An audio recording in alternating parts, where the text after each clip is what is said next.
Let's create a little bit more room. House of Commons. Well done, man. Well done. Other duties as assigned. Welcome, everyone. I want to thank my colleagues from the Senate and the House, supporters of the No Political Enemies Act, which we will be shortly introducing. We are going to have a few other members, including Senator Schumer, joining us over the course of this event. But since there are so many, we'll get right to it. The shooting of Charlie Kirk was a national tragedy. It should have been a line in the sand, an opportunity for President Trump to bring this country together, to do whatever is necessary to stamp out political violence that's targeted both Republicans and Democrats, political violence that emanates from both right-wing and left-wing radicalization. But Trump and his lieutenants are choosing a different path. They are choosing to exploit this tragedy, to weaponize the federal government, to destroy Donald Trump's political opposition. They aren't even hiding what they are trying to do. President Trump himself has publicly threatened to arrest members of the Soros family simply for funding groups that oppose his agenda. Laura Loomer, maybe the most influential outside advisor to the White House, called on Trump to be a dictator and lock up and silence his political enemies. And last night, they showed us exactly how serious they are. Trump's FCC forced a major network to pull a loud Trump critic, Jimmy Kimmel, off the air, essentially saying that any media actor that doesn't say what Trump wants them to say about Charlie Kirk or Trump's policies is going to be silenced. That's censorship. That's state speech control. That's not America. Trump is making it 100% clear that he is going to ramp up his efforts to use the power of the federal government to harass and punish his critics, not because they're supporters of political violence, they are not, but because they have the audacity to openly oppose his policies. This is a standard format for every budding despot. That's why we are going to be introducing, in both the Senate and the House, the No Political Enemies Act. This is legislation that makes sure that the law is on the side of free speech and the right to dissent. Now, I wish this legislation weren't necessary, but it is now. Donald Trump, right now, is instructing his Department of Justice to go on the hunt for his political enemies. Attorney General Bondi has made it clear she is going to arrest people just for speech that she doesn't or the president doesn't agree with. That is bone-chilling. So we need to build new protections in court when a political opponent of the president is targeted by Trump's DOJ or his regulatory regime, simply for political speech. And so the No Political Enemies Act creates a specific defense for those that are being targeted for political reasons. It builds real consequences for government officials when they use the power of the government to target speech that is protected by the First Amendment. And it gives an ability to recover attorney's fees when someone is the subject of government harassment. This is a decision moment for the country. Conservatives who say that they support democracy and free speech need to speak up right now. Our Republican colleagues need to put the health of our democracy before loyalty to their leader. And this legislation, supported by a wide cross-section of free speech advocates and groups all across the country, is a tool for us to rally around. Again, I thank my colleagues for being here to step up and rise to this moment and support this vital legislation. And with that, I'm going to introduce Senator Schumer. Thank you. And let me thank Senator Murphy for his great leadership and all my colleagues for being here today. First, let's be very clear. Political violence has no place in America. But let's also be clear. The Trump administration campaign of threats against civil society and free speech, this is an assault on everything this country has stood for since the Constitution's been signed. One of the great hallmarks of our country is free speech, whether you agree or disagree. And this administration is trying to snuff it out. They don't want people to even speak when they don't like what they say. That is the road to autocracy. The U.S. was built on the right to free speech, and some of us might not even agree with the expansive definitions that some of the courts have done on things like Citizens United. But it's a hallmark of America. It's a hallmark of America. And the right to organize, to advocate, to petition your government, those words, no matter what the views are. That's the beating heart of our democracy. And there's an assault on democracy coming out of the White House and their allies. We see more evidence of it every day. Those who break the law, of course, resort to any source of violence, got to be prosecuted to the fullest extent of the law. But using the tragic death of Charlie Kirk as an excuse to supercharge a political witch hunt against critics is abhorrent, obnoxious, and as un-American as it gets. What happened to Charlie Kirk is, of course, abhorrent, and even more chilling is that we know all too well it wasn't an isolated incident. But it's repulsive that the Trump administration is perversely using this awful death as a predicate to supercharge their long-standing campaign against political opponents. How low can they go? Every day you wonder, and they go even lower, and this is unfortunately a very, very glaring example of just that. It's not a new campaign.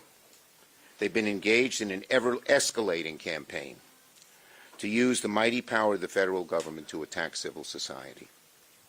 Whether it's Jimmy Kimmel, civil society organizations, or the Trump administration's perceived political enemies, its crusade is unending.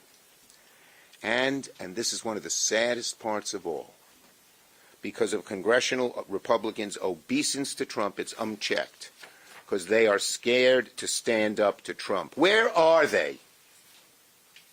Where are our Republican colleagues in denouncing this stuff? We don't hear from them. But Democrats will not stand by. We will fight these abuses in the courts, in the court of public opinion, in Congress. So that's why I'm proud to stand with all of my colleagues here today to announce the No Political Enemies Act, legislation to stop the government from being used as a political weapon. The principle is simple.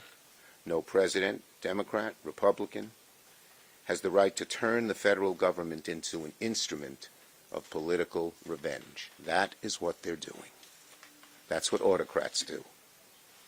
It's the kind of thing that Xi would do, that Putin would do. And Trump is doing it. It's disgraceful. So, it's not to understand. NOPE Act says the government must not engage in political motivated targeting and retaliation.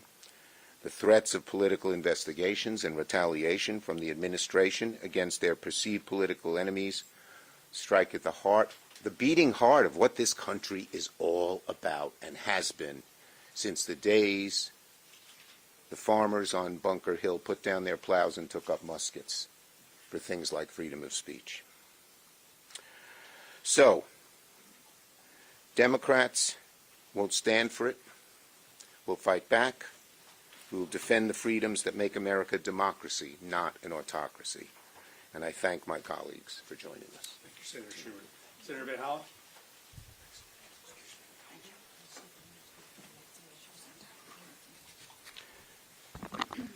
I want to start by thanking Senator Murphy, my fellow senators and fellow House members for advancing this initiative to protect First Amendment rights in the United States of America. We shouldn't have to be here today. The First Amendment is crystal clear. The government may not use its power to squash political dissent. That is textbook First Amendment. But that is what President Trump has been doing since the beginning of his administration, and now they've announced their intention to dramatically step up that effort. In the aftermath of the terrible murder of Charlie Kirk, President Trump could have united the country.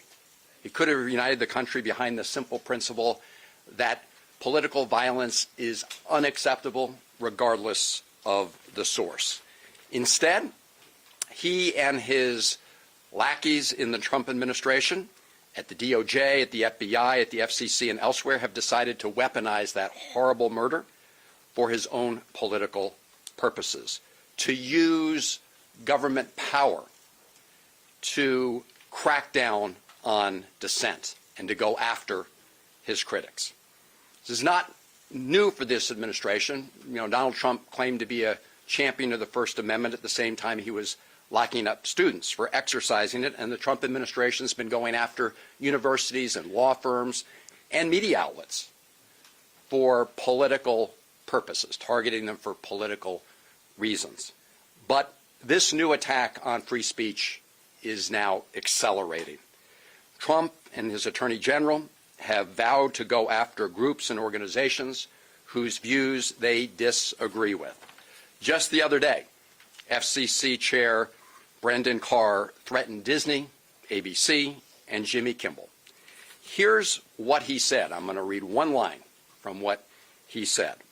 He said, quote, "We can do this the easy way or the hard way. These companies can find ways to change conduct and take action, frankly, on Kimmel, or there's going to be additional work for the FCC ahead." That is a textbook example of violation of the First Amendment, using government power, abusing government power. The FCC chair essentially threatening to use his power over licenses and mergers to pressure companies to fire Kimmel. Shamefully, ABC fell in line. They capitulated. They didn't have to, but they did. This legislation that Senator Murphy and the rest of us are introducing, and today's the framework, but the bill will follow, will strengthen the ability of individuals and organizations to protect themselves against this abuse of government power and deter government officials from engaging in that effort to go after it. That's why we need to pass this legislation. We have to stand with those who stand up against illegal bullying by Donald Trump and his administration, because bullies, they try to pick people and organizations off one by one until there's no one left to stand up for anybody else. And those who capitulate and those who appease that effort simply put the rest of us and our rights at risk. That's how dictators, that's how kings, that's how authoritarians rule. The First Amendment was established out of the bitter experience of individuals being locked up by King George I, King George II, and King George III, simply for criticizing those kings. We fought a revolution in this country over that, and we're not going back. As I said at the beginning, we shouldn't have to be here, but we will not be silenced, and we must protect the First Amendment and political dissent. That's what this bill, that's what this initiative will do. And I thank my colleagues. Representative Crowe.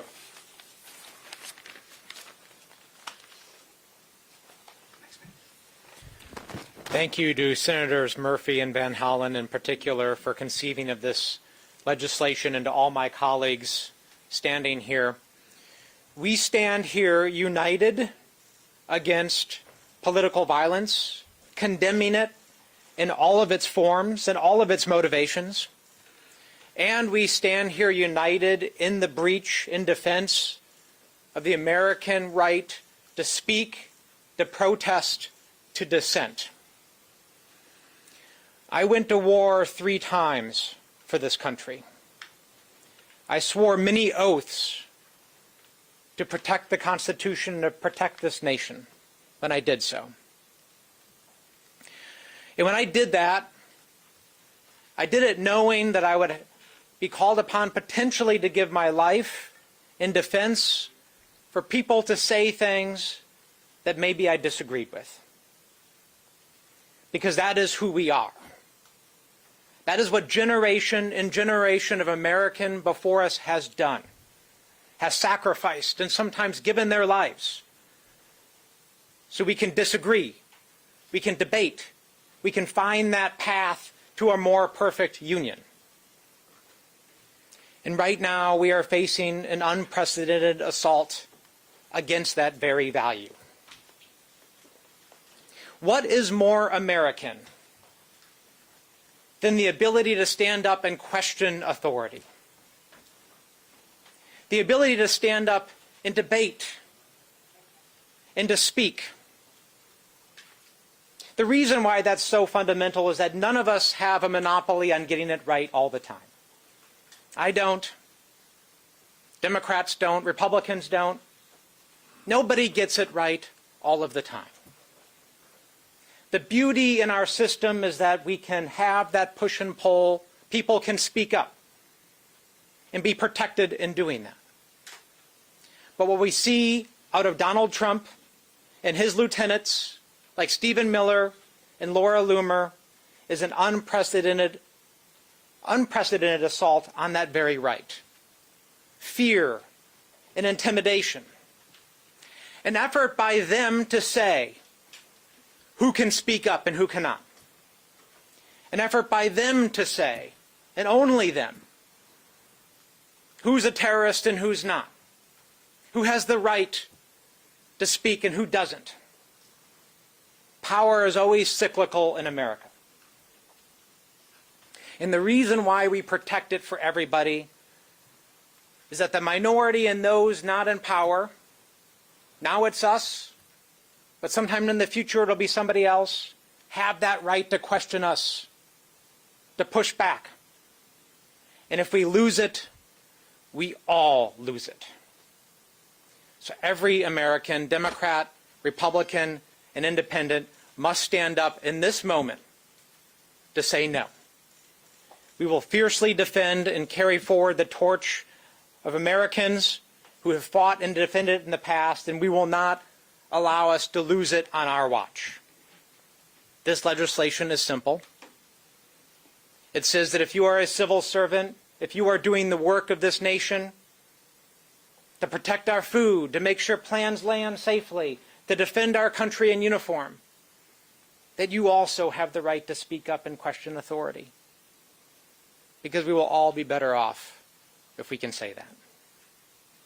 So we ask, we implore conservatives, independents, progressives, everybody to join this effort, because now is the time. Thank you. Senator Smith.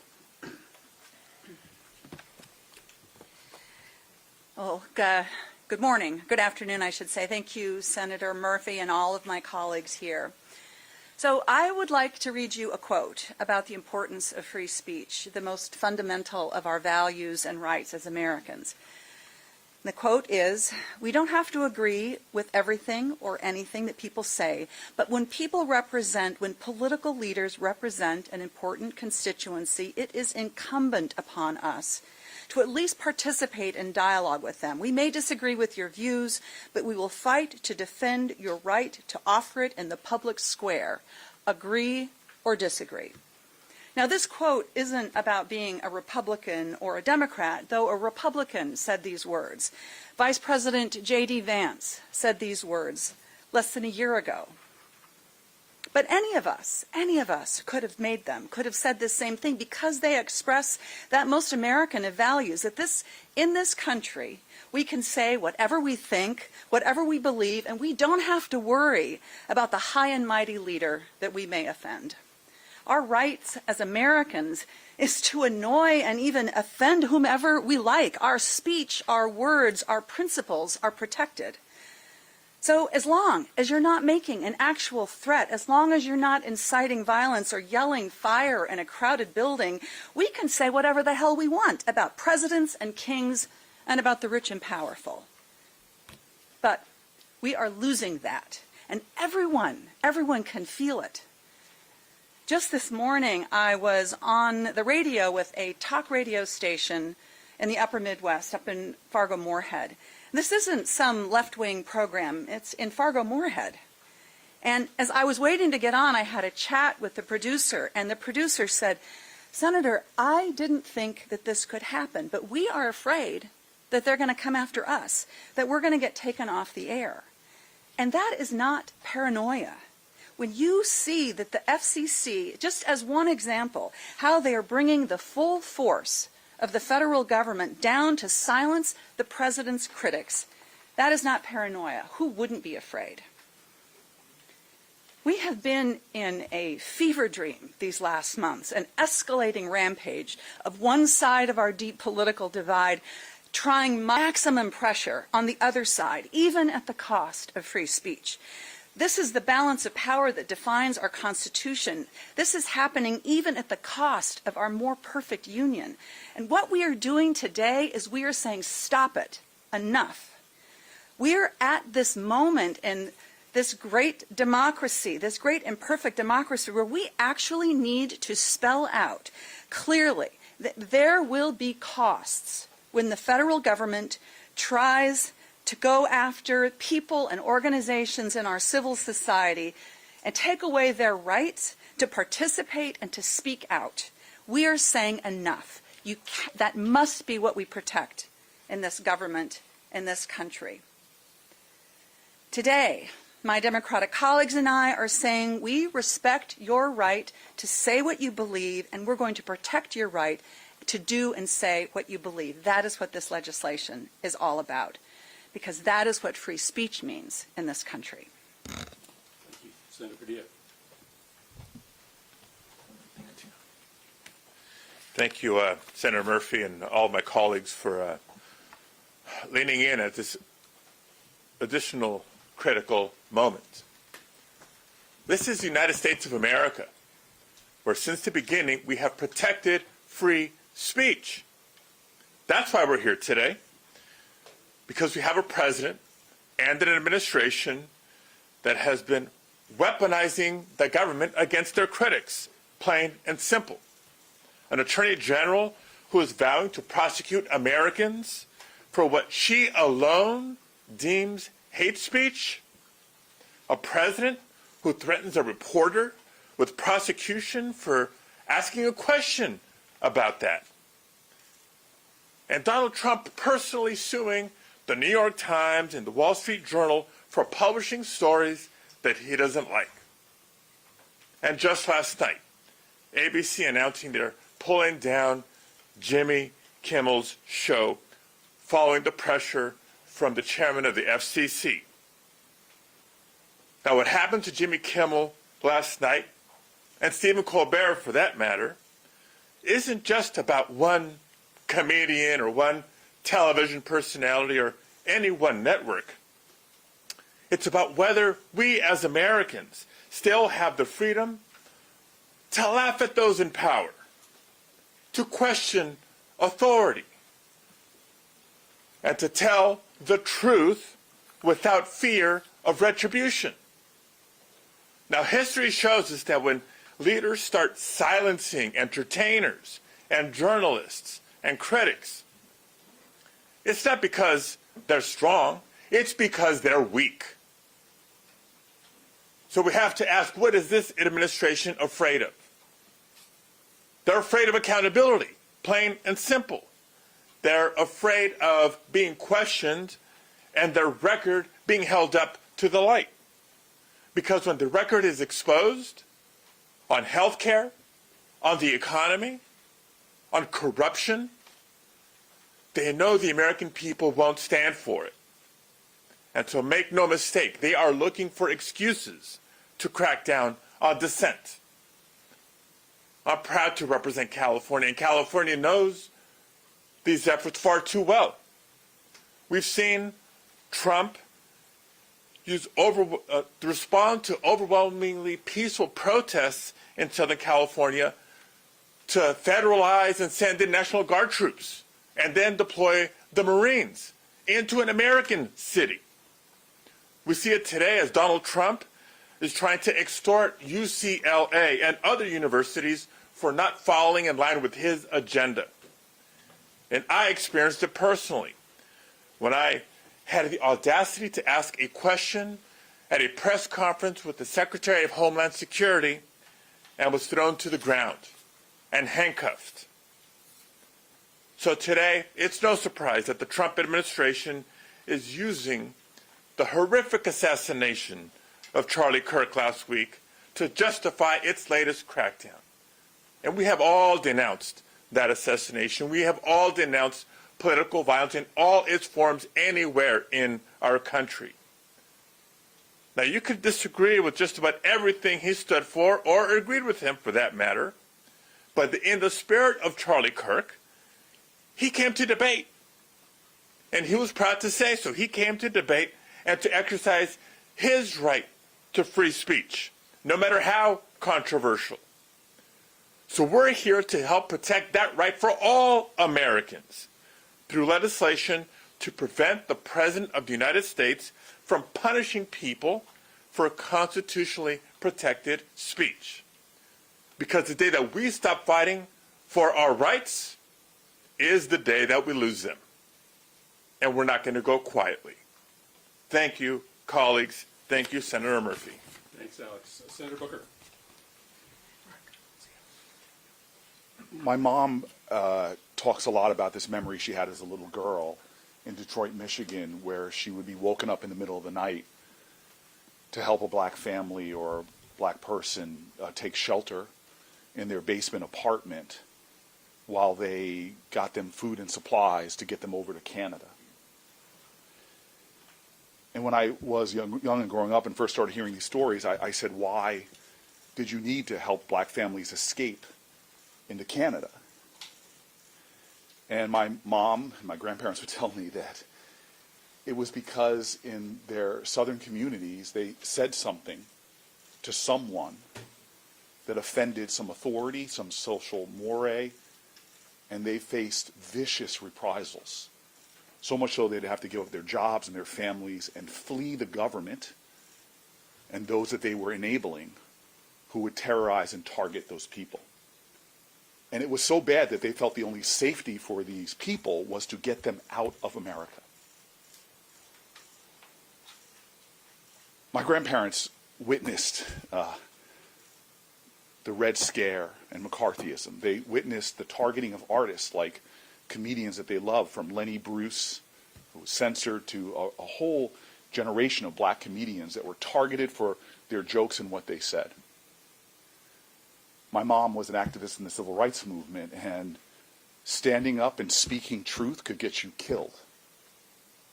From those who went out to register people to vote, like Goodman, Cheney, and Schwerner, to people like Fred Shuttlesworth that had their houses bombed and their families attacked for what they said, for speaking truth to power. I'm proud of my family. I'm proud of the fact that my grandparents, at a terrible time in our country's history, did actions of defiance, defense, and actions of democracy. I just want to tell everybody right now, we are in our dark and dangerous time in America. This is a dark and dangerous time. And it's a time that we do something about it, and it starts with speaking up. I would like to believe that my grandparents in heaven right now look at this legislation and are proud of it. But this legislation is not enough. All of us right now have to begin to believe, what are we doing in defense of one of our most fundamental constitutional principles? Some of us have sworn an oath to defend our Constitution. It is under assault right now. I am telling you, if we at the people, not just folks who agree on some partisan spectrum, but all Americans stand up in defense of the right to speak your truth as you see it, if we do that, if we respond to these assaults on the First Amendment by locking arms, we won't just defend democracy. We will do what my grandparents and parents' generations did, said, and sang. We shall overcome this dark time. Thank you, Corey. Representative Sarah. Thank you, Senator Booker, for those powerful words in that story, and thank you, Senator Murphy, for bringing us together today. Let's just say it plain and simple. President Trump is abusing the vast powers of the federal government to shut down people who dare disagree with him. From universities to law firms to nonprofits to journalists, Trump is abusing his power. And violating the First Amendment daily to punish anyone who does not line up behind his agenda. That would be wrong no matter which party did it, no matter who the president was. So I'm thankful to my colleagues who are putting together this legislation to protect churches and nonprofits, newspapers, magazines, colleges, workers, students from any president who tries to target his political opponents, shred our Constitution, and disgrace our values in the process. We are in the biggest free speech crisis this country has faced since the McCarthy era. The murder of Charlie Kirk was a horrific crime, and it's clear that Trump wants to hijack that horrific crime to silence anyone who disagrees with the president about any issue. While Mr. Kirk's tragic murder is new, Trump's desire to shut down all opposition is not. From the beginning of his administration, Trump has tried to go after anyone who dares question him. And as we saw last night, far too many billionaires and corporate-owned media companies are bending the knee. Disney and ABC, Paramount and CBS, the Washington Post editorial board, Facebook. Let's be clear. The ultra-wealthy men who run these companies are making a choice. David Ellison, Mark Zuckerberg, Jeff Bezos, Bob Iger. These men are enriching themselves, auctioning off the United States' First Amendment to a wannabe tyrant. We have to ask ourselves that if Watergate happened today, would our biggest news outlets be allowed to run the story? Or would a billionaire owner decide that crossing the administration just isn't worth it for his bottom line? If you're watching at home, please know this is not just about the rights of a TV host or a big university. Trump and his billionaire buddies want to silence dissent so that they can run the country for their own benefit. First, it might have been they came after students and professors. Next, it's media companies and journalists. After that, it's churches and nonprofits. After that, it's you. It's all of us. Remember that Donald Trump did not turn against Jimmy Kimmel because of anything he said this week. He turned against Jimmy Kimmel when 8 years ago, Mr. Kimmel spoke up about stopping Trump, and Trump tried to take away the Affordable Care Act from millions of Americans. That's what's at stake in this moment. The ability of the American people to speak out against the billionaire takeover of our government and be heard. Thank you. Thank you. Thank you, Senator, and thank you, Representative Crow, for bringing us all together today to show the American people that we stand shoulder to shoulder and in a large group and in a united way to protect our First Amendment rights. The Constitution is not a buffet. You don't get to pick and choose what you like and ignore the rest. The Constitution is absolute. It is binding, and it is our sworn duty to protect and defend it, all of it. We didn't use the tragic murders of Melissa and Mark Hortman to rip apart the Second Amendment in June. And we cannot and we should not use the murder of Charlie Kirk to rip apart the First Amendment in September. We must restrain ourselves collectively, all of us, from twisting tragedy into an excuse to punish our political enemies, to muzzle the press, to silence dissent, or to pressure schools and businesses and the military into purging voices that we might not like. That's not justice, and that's certainly not freedom. To be honest, that's tyranny. So I want to take a moment to speak to my colleagues in Congress.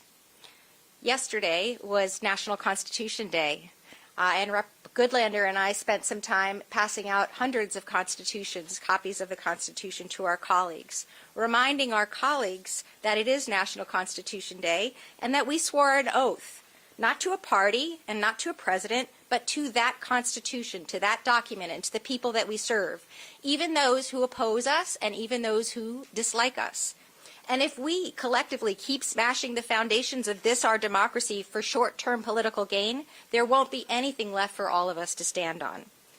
I know that a lot of people are out there actively cheering on this administration's attack on the liberal organizations, the strategy to silence and punish them. And that's your prerogative. That's your right. That's your freedom. Although I do think, as those before me have mentioned, that targeting or curtailing free speech is and always will be the wrong choice over the long run. And you will be on the wrong side of history for supporting this campaign.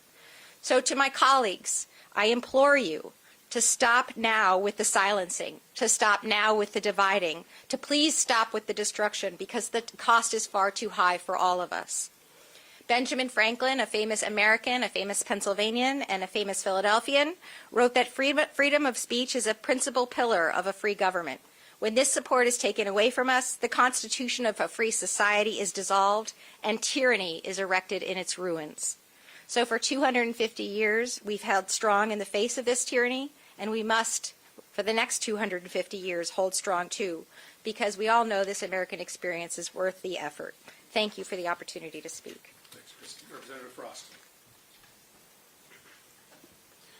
Good afternoon. My name is Maxwell Alejandro Frost. I proudly represent my hometown of Central Florida here in the United States Congress. I want to thank Senator Chris Murphy and Congressman Jason Crow for their leadership on this important legislation to fight back against the Trump administration's attacks on the most fundamental freedom that we have as Americans, the freedom to speak, to dissent, and to criticize our government without fear. We should all be very fearful and scared of what we're seeing happening in this country right now. This administration is scaring people into silence, ridiculing reporters and blocking them from the White House, suing and extorting settlements from the media, threatening ABC over Kimmel, taking funding from nonprofits, intimidating businesses who cave to their demands. We need to be asking what will be left of this nation when the Trump administration is finished. And this isn't even about left versus right. It's not even about silencing certain political leaning. We've seen even right-wing news mainstream media outlets that are too scared to even question him at the most basic parts. This is about silencing criticism of Donald Trump, who believes that he's a king. Donald Trump doesn't want a democracy, he wants a throne, and his cronies are clearing the way. The president and his lapdogs here in the United States Congress, the vice president, the FCC chair, the attorney general, secretary of state, and congressional Republicans are implementing a dangerous agenda to punish their opposition. Fascism is not on the way, it is here. The First Amendment is how generations of Americans, from civil rights activists to labor organizers, American worker, LGBTQ+ activists, have fought for progress, and it is our power.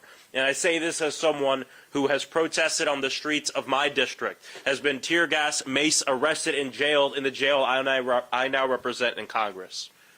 So this is very personal to me. We cannot let the fear of speaking out become normal. We cannot allow truth-telling become a crime, and we cannot let them silence us. The NOPE Act is about strengthening the laws that protect the people from an administration that fears truth and fears democracy. An administration that wants to divide our nation, divide the working class, to distract from the fact that they're doing everything they can to enrich billionaires and to enrich mega corporations. That's exactly what happened with Jimmy Kimmel last night. The Oversight Committee will have more to say about this, what happened last night. But look no further than the fact that Sinclair is in the middle of an acquisition that the FCC has to approve. All of this ties back to money and people enriching themselves and bending the knee to Donald Trump to make it happen. This bill will give us another tool to fight back. And while congressional Republicans lie down and do nothing and enable this, Democrats will be advancing this bill, launching investigations, sending subpoenas to expose the ever-mounting corruption. When we don't have all the power we want, we use all the power we got, and that's what this bill is about. When we use every tool we have, especially our freedom of speech, to stand up to the onslaught against the American people, we can win, and I encourage my Republican colleagues to join us on this. Thank you. Thanks. Maxwell, I'd be happy to take any questions. Senator Murphy, it's not only just President Trump who's doing this. There are a lot of your Republican colleagues in the House tried to censure Ilhan Omar last night. They're calling people's employers. How can you not only do protections for people who are targeted by the president, but members of Congress and anybody who's trying to go after and get people fired for their jobs? Yeah, I mean, this is going to be an epidemic where there will be speech control, both in the public sphere but in the private sphere as well. These corporations are so greedy that they are willing to do anything and everything in order to make as much money as possible, including being lieutenants in Donald Trump's effort to try to control political speech.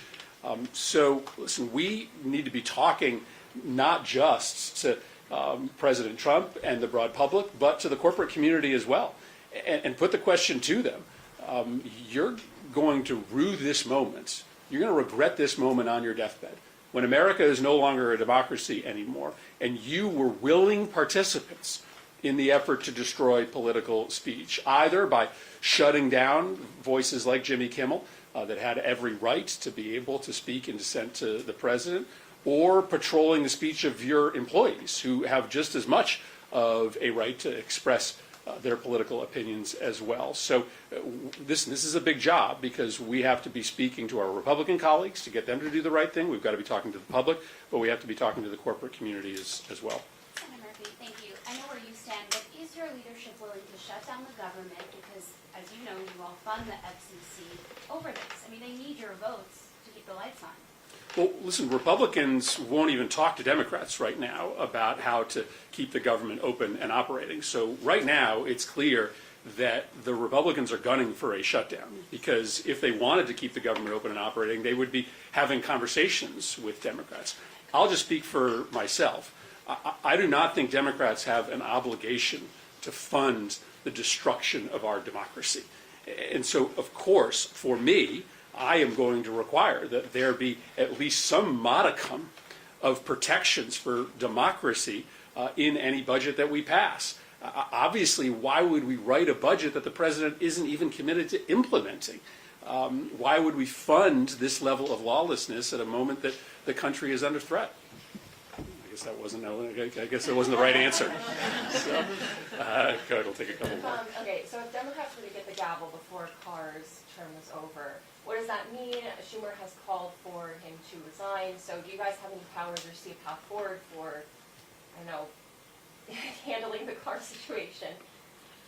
Well, it's been pretty remarkable how honest Brendan Carr has been. He's making the rounds of right-wing media, essentially celebrating the fact that he is using in an illegal manner the power of his position to shut down political speech. He really doesn't talk too much about hate speech or violent speech. He just is clear that he's trying to silence progressive voices. I think that creates a real political problem for the president, but also a legal problem for the FCC. So the more that Brendan Carr talks, the less likely it is that their actions are going to be able to hold up in court. Senator, one argument that we've heard from some conservatives today regarding Jimmy Kimmel is that the Biden administration did the exact same thing when they pressured companies like Meta, I think Google last year, to censor, in the last few years, censor information related to COVID. So what would you say to your colleagues who are saying this? Yeah, that's simply not true, right? To try to equate making sure we get out good information and appropriate information versus the propaganda and the misinformation and the lies that are being put out by this administration are simply not the same thing, right? We're looking for freedom of speech. We're looking to protect it for everybody. And what we're seeing is an unprecedented effort to crack down on all speech. As our colleagues said, almost regardless of the source, right? Right now, it's Democrats and it's progressive organizations, but it also has been conservative organizations. It's anybody who dares question the authority of this president, whether there's an R or a D or a U behind your name. Right into the first question, this is not just a story about a runaway president who's looking to abuse and consolidate power, right? Because that actually was envisioned in the Constitution. And that's why the Constitution was built the way that it was, to distribute that power. Because there are a lot of people who do have power. The majority of this Congress has the power to stop it right now. Big businesses, universities, law firms, media conglomerates, they face a choice. They can stop it and stand in the breach right now. But if they don't right now, 3 months, 6 months, 1 year later, everybody starts losing that power over time. So now is the moment to use it. too. He's a White House reporter shirt. So I'm happy not to be there. Congress is the best, is what I'm saying. Two questions as a reporter. Two questions. One, in terms of what you all can do, you said that some said the FCC commissioner should resign, but should he be impeached? That is potential motion on the floor that could be accepted for House members especially. Number two, what is Democrats' responsibility for the rhetoric right now? We've heard your fellow member, I'm sorry that he left, talk about fascism, saying we're having fascism now. We know the suspected shooter in Utah had the word fascist on supposedly one of the rounds of artillery. Republicans say that Democrats are part of the problem right now because of using words like Nazi and fascist. So those are the two questions. Well, listen, we have to tell the truth. And the truth is hard to hear right now. The truth is that Donald Trump is trying to destroy our democracy. He is trying to silence free speech. He is acting in a way that is scarily similar to many would-be despots all across this world, all across history, who have tried to transition a country from democracy to autocracy. And so we have no obligation to sugarcoat the gravity of this moment. The only way we save this nation is if the people of this country rise up in peaceful protest, if they mobilize all across America. These companies won't really think twice about their money grab until they know that the American people are firmly on the side of protecting free speech. And so the only way that you build that kind of mobilization is to tell the truth. So this is another tried and true tactic of despots, is that they label any criticism of them as hate speech or terrorism or incitement to violence. This is how democracies disappear, is that you allow the regime to create terminology that essentially invalidates the ability to speak truth to power, and we're not going to let them silence us. I don't know if you want to take the. Yeah, great. All right, thank you, everybody. Appreciate it. Thanks, guys. Thanks, everybody. Congressman